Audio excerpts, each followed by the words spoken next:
ഇപ്പോൾ വരുന്നൊരു സങ്കടകരമായ വാർത്തയിലേക്കാണ്. തമിഴ്നാട്ടിൽ പടക്ക നിർമ്മാണശാലയിൽ സ്ഫോടനമുണ്ടായി 20 പേർ മരിച്ചിരിക്കുന്നു, നിരവധി പേർക്ക് പരിക്കേറ്റിട്ടുണ്ട്.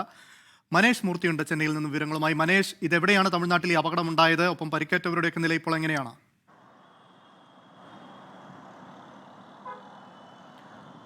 അമൽ, മരണസംഖ്യ കൂടിയിരിക്കുന്നു എന്നുള്ളതാണ് ഇപ്പോൾ കിട്ടുന്ന ഒരു വിവരം. 21 മരണസംഖ്യ. 7 പേരെ ആശുപത്രിയിൽ പ്രവേശിപ്പിച്ചിട്ടുണ്ട്. വിരുദ്ധനഗറിലെ കാട്ടനാർപട്ടിയിലാണ് ഈ ഒരു അപകടം ഉണ്ടായിട്ടുള്ളത്. അത് അവിടെയുള്ള വനജ ഫയർ ഫാക്ടറി എന്ന് പറയുന്ന സ്ഥാപനമാണ്.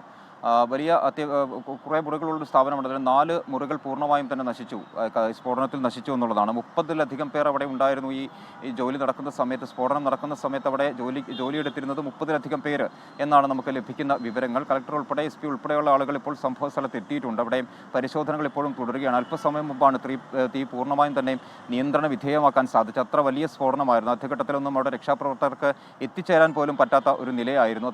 അത്ര വലിയ സ്ഫോടനമായിരുന്നു ഉണ്ടായിരുന്നത്. എന്തായാലും നിലവിൽ ഇപ്പോൾ 21 പേരുടെ മരണം സ്ഥിരീകരിച്ചിരിക്കുന്നു. 7 പേരാണ് ആശുപത്രിയിലുള്ളത്. ഇവരുടെ നിലയും പലരുടെയും നില ഇതിൽ ഗുരുതരമാണ് എന്നുള്ളതാണ് നമുക്ക് മനസ്സിലാക്കാൻ സാധിച്ചിട്ടുള്ള വിവരങ്ങളാണ് എന്തായാലും പുറത്തു വരുന്നത്.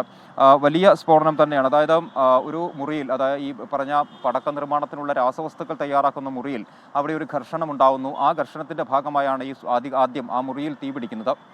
അതിനുശേഷം അത് മറ്റ് 4 മുറികളിലേക്ക് കൂടി വ്യാപിക്കുകയായിരുന്നു എന്നുള്ളതാണ് പ്രാഥമികമായി ഫയർഫോഴ്സിൽ നിന്നും അഗ്നിരക്ഷാ സേനയിൽ നിന്നുമൊക്കെ ലഭിക്കുന്ന വിവരമെന്ന് പറയുന്നത്. വിശദമായ അന്വേഷണം ഇതുമായി ബന്ധപ്പെട്ട് നടത്തും. അതിനുശേഷം മാത്രമായിരിക്കും എന്താണ് സംഭവിച്ചത് എന്നത് സംബന്ധിച്ച് കൃത്യമായൊരു ധാരണ ഉണ്ടാവുകയുള്ളൂ. എന്തായാലും 7 പേർ ഇപ്പോൾ ആശുപത്രിയിൽ ചികിത്സയിലുണ്ട്. 21 മരണം നിലവിൽ സ്ഥിരീകരിച്ചിരിക്കുന്നു.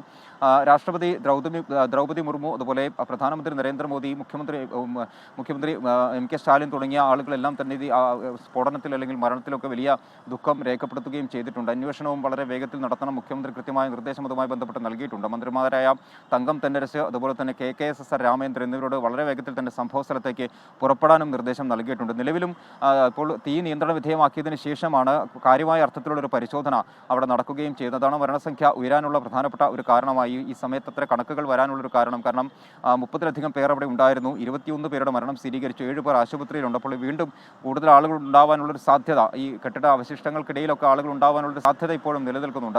രാത്രിയായാലും തിരച്ചിൽ പൂർണ്ണമായും തന്നെ നടത്തും. കാരണം ഈ പറഞ്ഞ രീതിയിൽ മൃതദേഹങ്ങളൊക്കെ ചിന്നിച്ചിതറിയ അവസ്ഥയിൽ ഒരുപാട് ദൂരത്താണ് മൃതദേഹങ്ങളൊക്കെ കിടക്കുന്നത്. അതുമായി ബന്ധപ്പെട്ടപ്പോൾ അത്ര വലിയൊരു പരിശോധന എന്തായാലും അവിടെ വേണം. അദ്ദേഹത്തിൽ അവിടെ എത്താൻ സാധിക്കാത്തൊരു നിലയുണ്ടായതുകൊണ്ടാണ് ഇപ്പോൾ ഈ ഒരു ഘട്ടത്തിലും മരണസംഖ്യ ഉയരുന്നതായി നമുക്ക് ലഭിക്കുന്നത്, അത്തരത്തിലുള്ള വിവരങ്ങൾ ലഭിക്കുന്നത്. എന്തായാലും 21 മരണം സ്ഥിരീകരിച്ചിരിക്കുന്നു. 7 പേര് ആശുപത്രിയിലുണ്ട്. ഇപ്പോഴും തിരച്ചിൽ അല്ലെങ്കിൽ പരിശോധന തുടരുകയാണ്. അവിടെ അഗ്നിരക്ഷാ സേനയും പോലീസും ഒക്കെ അവിടെ വ്യാപകമായി തന്നെ പരിശോധന നടത്തുന്നുമുണ്ട്. അമൽ, ശരി, ദാരുണമായൊരു സംഭവത്തിന്റെ വിവരങ്ങളാണ് മനേഷ് മൂർത്തി പങ്കുവച്ചത്. തമിഴ്നാട് വിരുദ്ധനഗറിലാണ് ഇത്തരത്തിലൊരു പടക്ക നിർമ്മാണശാലയിൽ സ്ഫോടനമുണ്ടായിരിക്കുന്നത്. 21 പേർ മരിച്ചിരിക്കുന്നു എന്നാണ് ഒടുവിൽ വരുന്ന വിവരം. എന്തായാലും